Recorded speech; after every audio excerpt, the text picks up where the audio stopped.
연준의 4명의 위원들이 나와가지고 75bp 올릴 거고 내년에 금리 인하 기대는 성급하다. 시장이 착각하고 있다. 연준이 왜 저러는지 모르겠다. 왜 오버하는지 모르겠다. 시장은 그런 거죠.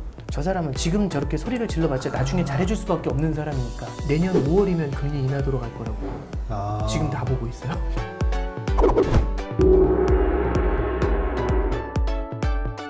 안녕하세요. 박세익과 식사합시다. 오늘은 안동국시집을 왔습니다.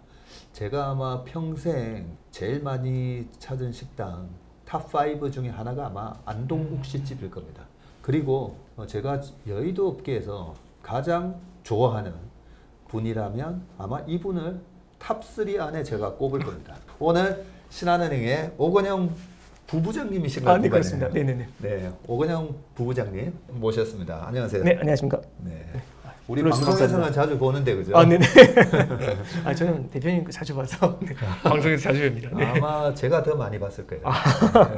부끄럽습니다. 네. 일단 식사 먼저 하시고 네네. 알겠습니다. 나누도록 하겠습니다. 감사합니다. 근데 안동국시 좋아하세요? 물론입니다. 네. 네, 좋아하는 음식 중에 하나죠.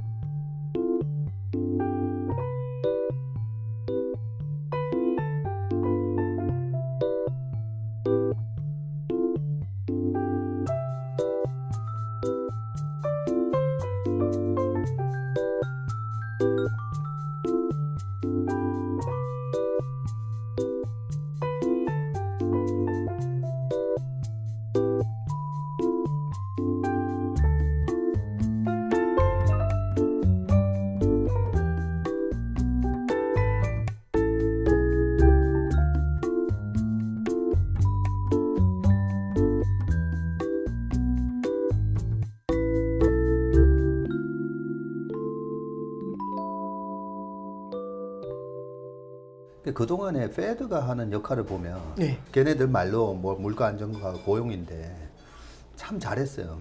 그린스펀 시절에는 너무 노련하게 잘했다면 네. 솔직히 최근에 제롬 파월은 저렇게 하면 좀 잘려야 되는데 왜 안 잘리지? 사실 좀 그런 느낌이에요. 네. 근데 이번에는 왜 그렇게 금리 인상을 늦게 했을까? 좀 늦은 거 맞죠? 네.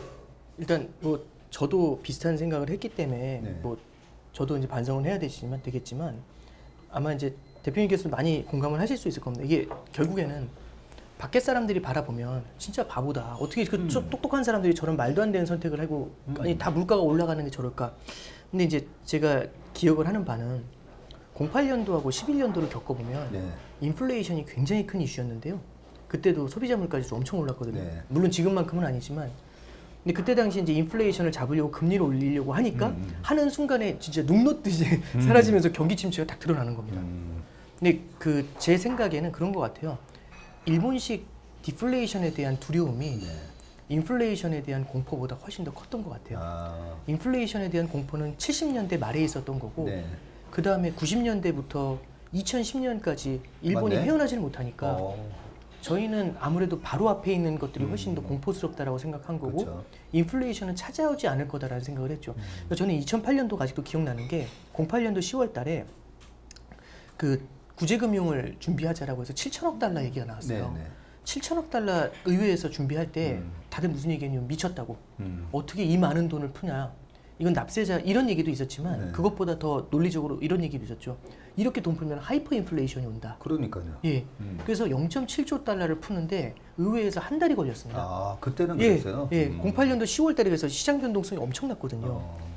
근데 코로나 딱 터질 땐 5조 달러를 푸는데 의회에서 아무런 반론이 없더라고요. 그러니까 의회에서도 그거죠. 이제 이 반론이 궁색해진 거죠. 인플레이션이라고 하는 40년 동안 못 봤던 신화 속에나 나오는 괴물인데 차라리 용이 등장한다고 하지 그래? 이제 이런 느낌하고 제 생각이 비슷했던 것 같아요. 그러다 보니까 인플레이션이 있었지만 금방금방 너무 쉽게 사라졌고 오히려 그걸 잡다 보니까 바로 디플레이션이 강해지는 모습들. 그리고 디플레이션이 강해질 만한 논리적인 근거는 코로나라는 게 존재하는 거고요. 그러다 보니까 연준에서도 과거의 그 경험들을 보면서 수많은 돈을 뿌려도 큰 인플레이션이 나타나지 않았고 나타날 만할 때 잡으려고 하면 눈독도 사라져버리고 이번에도 똑같다라는 생각을 했던 것 같아요. 그리고 이제 하나 더 첨언을 드리면 작년도 8월달, 9월달에 인플레이션이 소비자 물가 지수가 꺾이기 시작을 했습니다. 아, 작년 8월, 예, 작년 8, 9월에 예. 한번 꺾였습니다. 근데 그때 이제 연준도 그렇고 이제 소비자 물가 지수가 이제 예. 어느 정도 이제 일시적으로 피크아웃 되면서 이제 내려갈 때가 된 것 같다. 이제 이런 비슷한 뉘앙스의 표현을 쓰거든요. 네. 근데 물론 이제 이게 다 모든 걸 설명하진 않지만 8월 말에 허리케인 합이라는 게 찾아와요. 네. 그러면서 멕시코만을 뒤집어 엎어버리더라고요. 아.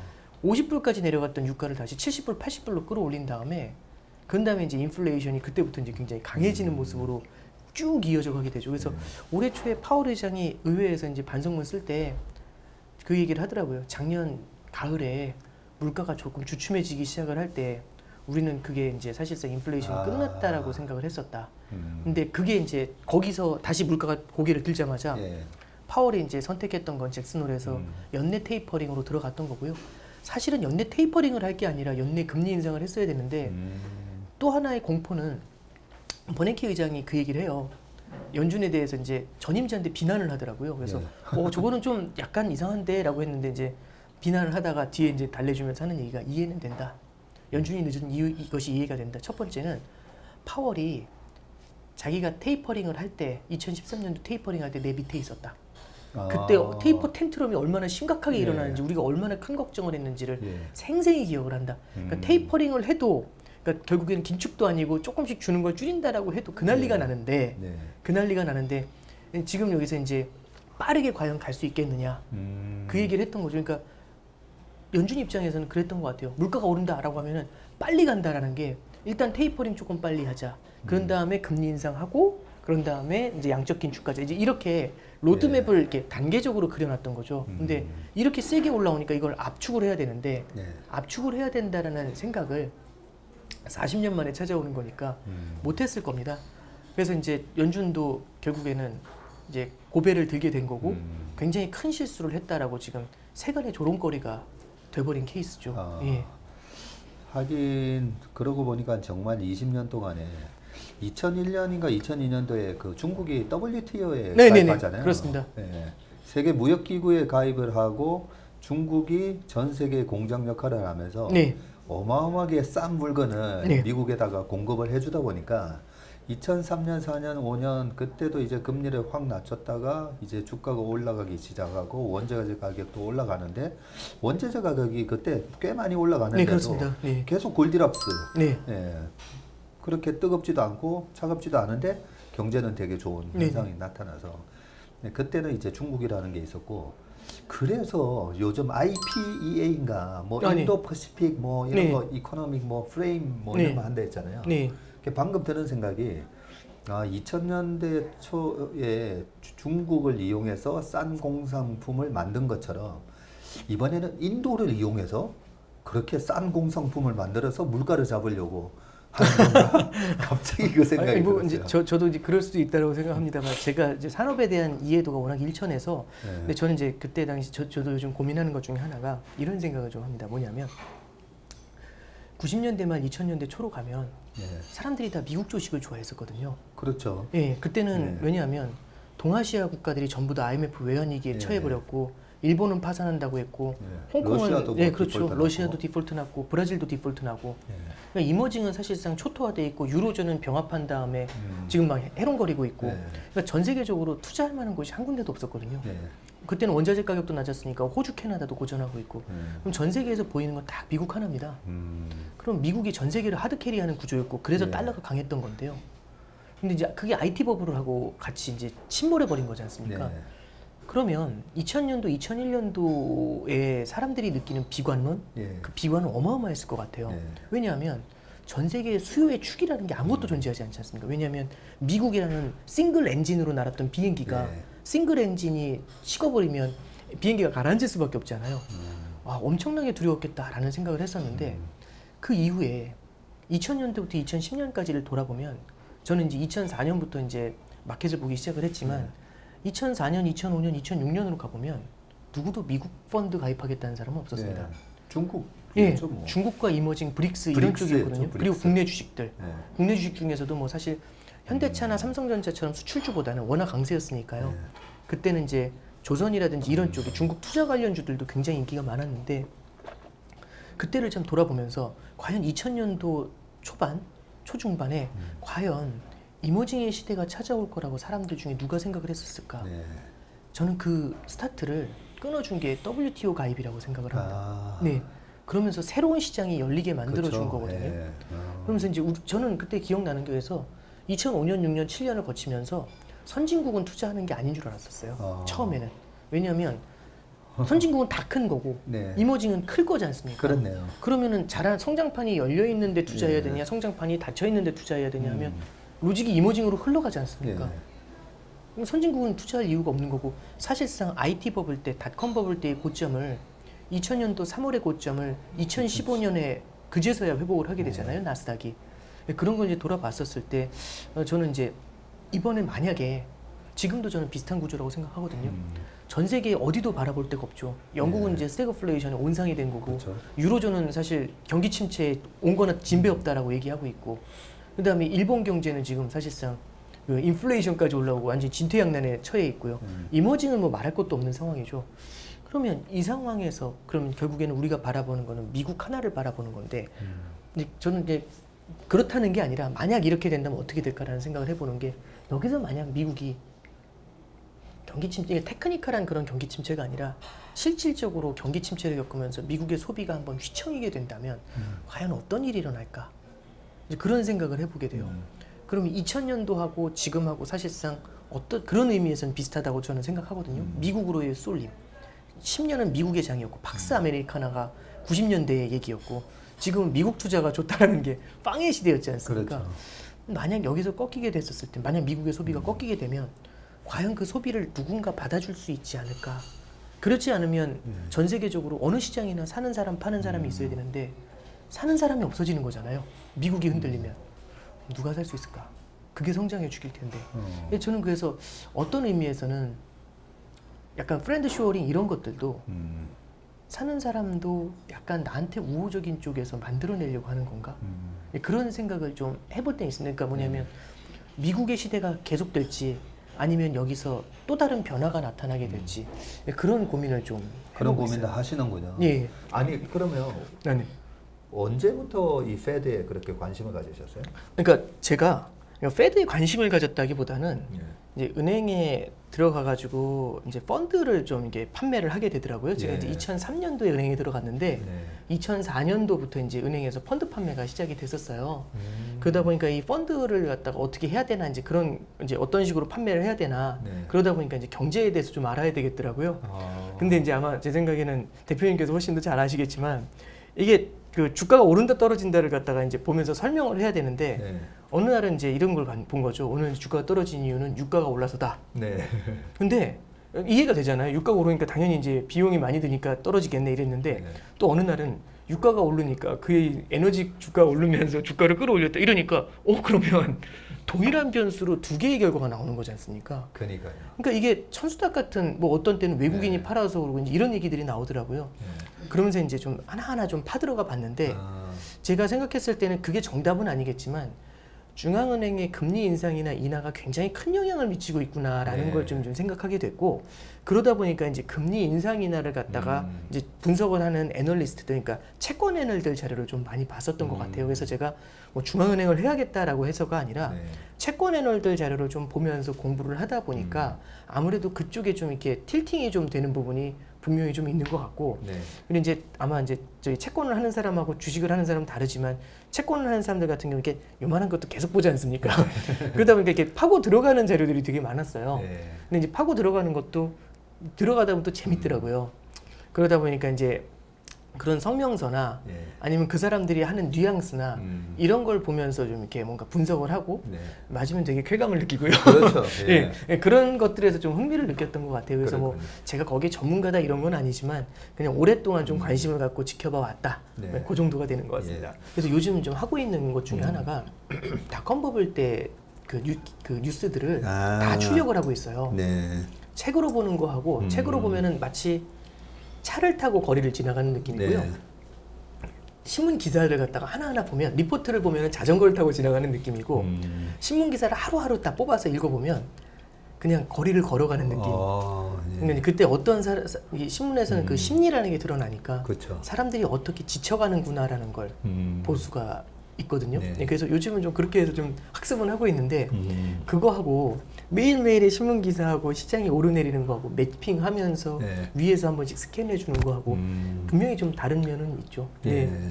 지금 페드와치에서는 이번에 9월 21일 날 FOMC 회의에서 결국은 뭐 75bp 인상한다. 그렇게 돼 있는데 사실 이 부분은 저는 예측이 틀렸어요. 사실 그 이번에 1분기, 2분기 GDP가 연속 마이너스 나온 거잖아요.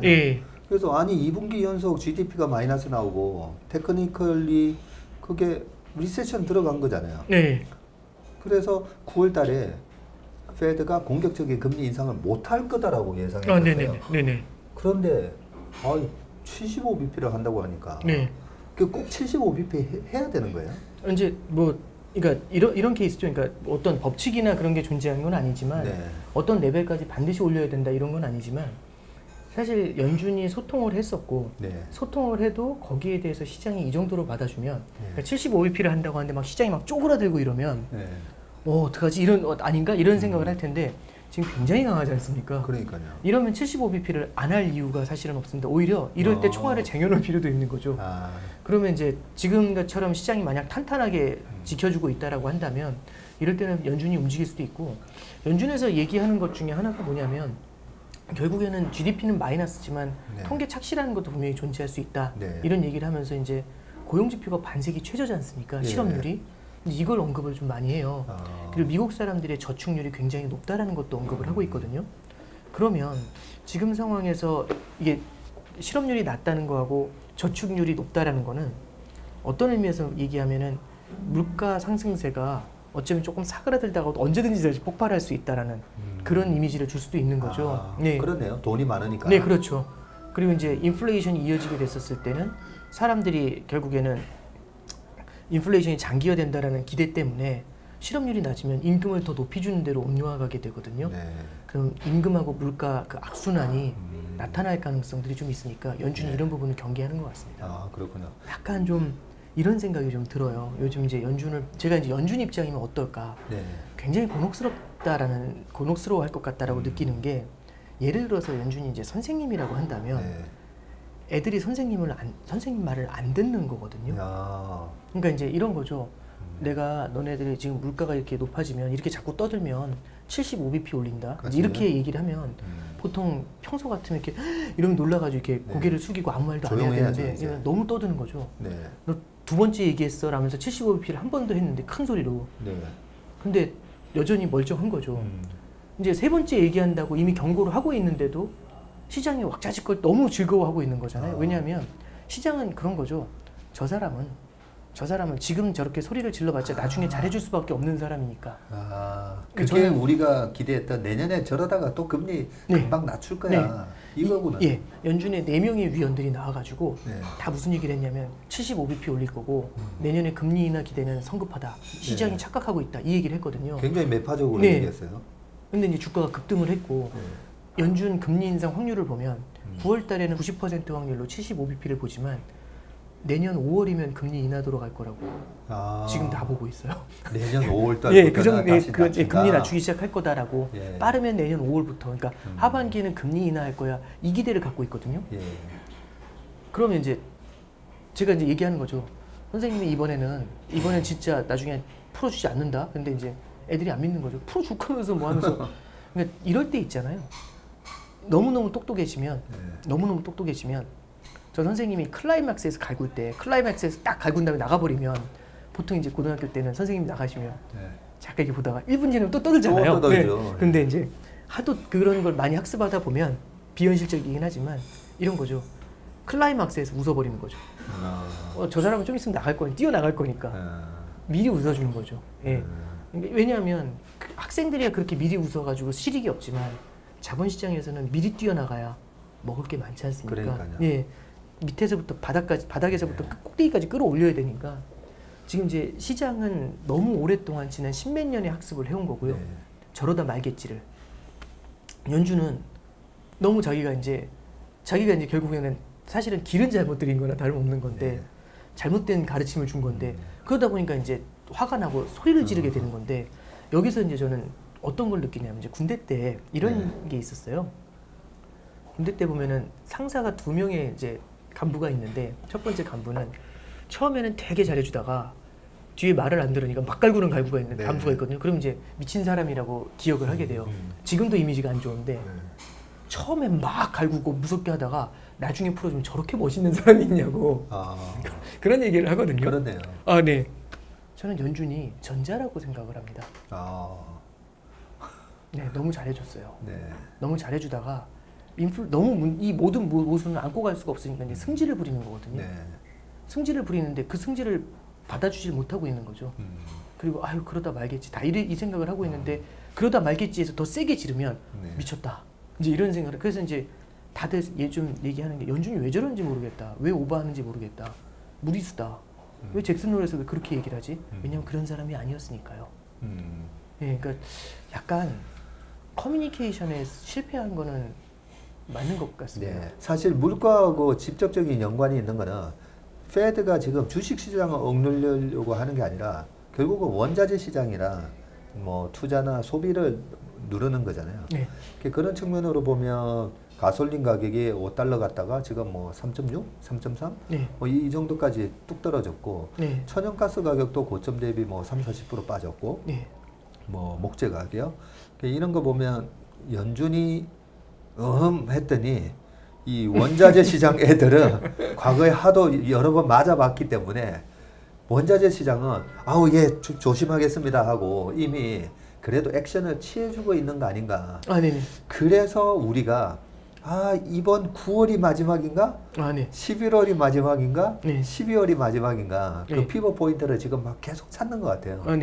일단 저는 이제 뭐 몇 퍼센트가 떨어지면은 적정치다라는 생각들보다는 이제 이런 생각을 좀 하게 됩니다. 뭐냐면 자산 가격하고 인플레이션하고 과연 연관이 있을까? 저는 있다고 생각을 하거든요. 물론 그러니까 논리적으로는 있지만 어떤 실증적인 근거가 있는 건 아니지만 과거 이제 닷컴 버블 때에도 그린스펀이 그 얘기를 해요. 2000년도 3월, 4월에 물가가 막 올라갈 때 지금 이렇게 물가가 높이 올라가는 이유는 금리가 올라가고 있음에도 사람들이 소비를 이렇게 왕성하게 하는 이유는 자산 가격이 상승을 하니까 여기서 이제 이 자산 가격이 계속 또 오를 거라는 기대를 갖고 있으면 사람들이 소비를 왕성하게 하지 않습니까? 그렇네요. 그래서 이걸 꺾지 않으면 상당히 힘들 것 같다. 인플레이션을 잡기가. 그 얘기를 하더라고요. 근데 이제 그 해 이제 3월 10일 날이 고점이었고 이후에 이제 주가가 무너지기 시작을 했죠. 그래서 딱 그 2000년도에는 다우하고 S&P는 크게 안 빠졌는데 나스닥이 고점 대비해서 한 40% 빠졌습니다. 2000년도 3월부터 말까지. 2000년도만 40% 그렇습니다. 빠졌고. 2001년도에는 S&P랑 다우랑 다 같이 빠졌고. 근데 이제 그때 그 그린스펀이 그해 12월에 2000년도 12월에 무슨 얘기를 했냐면 그 얘기를 하더라고요. 이제 오히려 금리를 인하해야 된다라는 그런 뉘앙스를 내비치기 시작을 해요. 했더니 사람들이 아니 6월 달까지는 금리를 올리다가 왜 갑자기 금리 인하를 얘기하죠? 했더니 하는 얘기가 자산 가격이 많이 하락을 하니까 이 자산 가격 하락에 대한 부담 때문에 소비가 위축이 되고 있는 모습이 나타난다. 이 얘기를 해요. 아니 그게 몇 개월 만에 그렇게 말을 바꾼 거예요? 그런 다음에 2001년도 1월 2일 날 긴급 금리 인하에 들어갑니다. 0.5% 긴급 금리 인하 했거든요. 그리고 1월 30일일 겁니다. 그때 또 0.5% 추가 인하하고 그때 6.5에서 1%까지 쫙 잡아 낮추기 시작을 해요. 그게 이제 닷컴 버블 이후에 이제 나타난 일이었거든요. 그러니까 만약에 이제 자산 가격하고 만약 인플레이션하고 연동이 돼 있다라고 생각을 한다면 예를 들어서 이제 사람들이 일자리 복귀하지 않는 이유 중에 코로나 팬데믹도 있지만 자산 시장을 바라보면서 오히려 그냥 일을 하는 것보다는 자산 시장에 투자하는 게 더 나을 수도 있다라는 생각을 할 수도 있는 거지 않습니까? 실질적으로 뭐 그 사람이 모든 걸 대변하지 않지만 저 지인 중에도 그런 사람들이 있고요. 이제 코인이나 이런 걸 선호하시는 분들이었는데 지금 이제 우리가 9.1%다, 8.5%다, 8.0%다 인플레이션 얘기하고 있지만 이 인플레이션이 그럼 얼마나 오랫동안 이어져 왔을까 생각해 보면 작년 3, 4월부터입니다. 벌써 작년 3, 4월부터예요? 인플레이션 얘기가 그때부터 나왔죠. 그러면 1년 반이 지났어요. 1년 반이라는 시간이 지났는데 사실상 일시적이라고 해가지고 하다 지난 게 거의 절반이었죠. 그렇네요. 그리고 이제 그때부터는 일시적이 아니다라고 하니까 그때부터 이제 시장이 모지한 다음에 이제 전투 모드로 들어간 건데 근데 그렇게 생각을 해보면 벌써 1년 반이 지났습니다. 그러면 고질병이라는 건 네.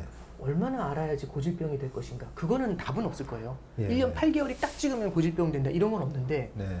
적어도 여기서 시간을 더 끌어가면 고질병이 될 확률이 높다라는 거죠. 그럼 연준 입장에서 여기서 과연 피벗을 해버렸을 때 네. 만약 인플레이션이 다시 튀잖아요. 네. 그럼 1년 반에다 플러스 알파가 계속 붙어 나가면 이게 고질병이 될 수 있습니다. 그러면 70년대식의 인플레이션이 나타날 수도 있는 거거든요. 저도 지금 79년, 80년, 81년, 82년 네. 막 카운트하고 있었어요. 네네. 그래서 저도 이제 연준이 그러면 저 소심한 사람이 왜 저렇게 이를 악물고 얘기를 했을까? 그게 1번이고 그다음에 두 번째는 이제 이런 생각도 해본 거죠. 만약 6월과 7월에 6월에 75bp, 7월에 75bp 더블 인상을 했는데 네. 주가가 급등했거든요. 네네. 만약 6월과 7월에 시장이 조금만 더 긴장했다면 만약에 좀 흔들렸다면 여기서 그럼 과연 8월달 잭슨홀에서 파월이 그렇게 움직였을까? 그 생각을 한번 또 해본 거죠. 저는 안 그랬을 것 같아요. 뉘앙스 저렇게 안 가져갔을 거라고 생각해요. 그랬겠죠. 물론 이제 가정이라는 건 의미가 없다라고 뭐 말씀하시면 할 말은 없지만 오히려 지금 75bp 연속 3번 때린다는 게 딱다고 얘기를 하는데도 막 지금 시장이 이렇게 활활 타고 있잖아요. 네. 그러면 그걸 보면서 와 우리가 만약 피벗으로 돌면 주식시장은 날아가겠구나라는 생각을 저도 일단 만약에 피벗 네. 돌면 저도 당장 제일 베타 센 걸 찾아야 되는 거잖아요. 그렇죠. 예. 이제 대표님 찾아가서 제일 베타 센 걸로 해달라고 그 말씀 드려야 되는 거잖아요. 이게 중앙은행은 항공모함을 돌리는 거고 똑같다고 생각합니다. 한 번의 스탠스 전환을 할 때 항공모함을 돌리는 것처럼 천천히 돌아가야 되잖아요. 네. 그러면 자 피벗 다시 올려 피벗 다시 올려 이렇게 작은 보트 돌리는 것처럼 그렇게 못할 거라고 생각을 합니다. 네. 이번에 만약 피벗을 잘못 돌렸는데 네. 물가가 다시 튀면 자산 가격과 물가가 다시 튀어오르면서 인플레이션 고착화를 만들게 되면 연준은 이걸 다시 돌릴 수가 없으니까 굉장히 곤혹스러운 상황에 처할 수 있거든요. 네. 그래서 저는 이제 사실상 경기예요, 물가예요? 라는 질문을 할 때 여태까지 연준이 준 답이 없었기 때문에 참 답하기가 저도 곤혹스러웠는데 이번에 확실히 연준이 답을 줬거든요. 성장에는 그냥 성장과 지속 가능한 성장이 있는 거죠. 근데 성장을 만드는 거는 지금 금리 인하해도 되는데 물가가 있더라도 물가가 세더라도 금리 인하하면 되는데 지속 가능한 성장을 만들기 위해서는 인플레이션을 잡아야 됩니다. 저는 이번에 이제 잭슨홀에서 얘기한 거의 핵심은 우리는 성장은 지속 가능한 성장을 볼 것이고 네. 그걸 위해서 인플레이션을 잡아야 된다. 이 얘기는 예. 성장보다 물가의 방점을 크게 둘 것이다. 이제 이렇게 얘기하는 것 같아요. 네. 8% 넘는 인플레이션에서 2% 목표치까지 내리려면 시간이 사뭇 필요할 겁니다. 예. 근데 이미 1년 반 동안 싸워왔습니다. 그러면 저는 시간이 좀 한 필요할 것 같습니다. 3월 달에 처음 금리를 올렸으니까 네. 이제 6개월 됐다라고 생각했는데 네, 그렇죠. 한 1년 반 동안 싸워왔다고 보면 되는 거네요. 네. 근데 싸워왔다기보다는 초반에 6, 7개월은 이미 오판을 했던 거죠. 네. 일시적이라는 너무 아니한 생각을 했는데 근데 뭐 굳이 이제 자기들이 잘못해놓고 왜 시장한테 덤태기 이렇게 하면 뭐 할 말은 없죠. 그건 맞는 얘기가 되는 거죠. 근데 그러다 보니까 벌써 이렇게 긴 시간 동안 싸워왔고 연준은 시간이 갈수록 더 초조해질 것 같습니다. 네.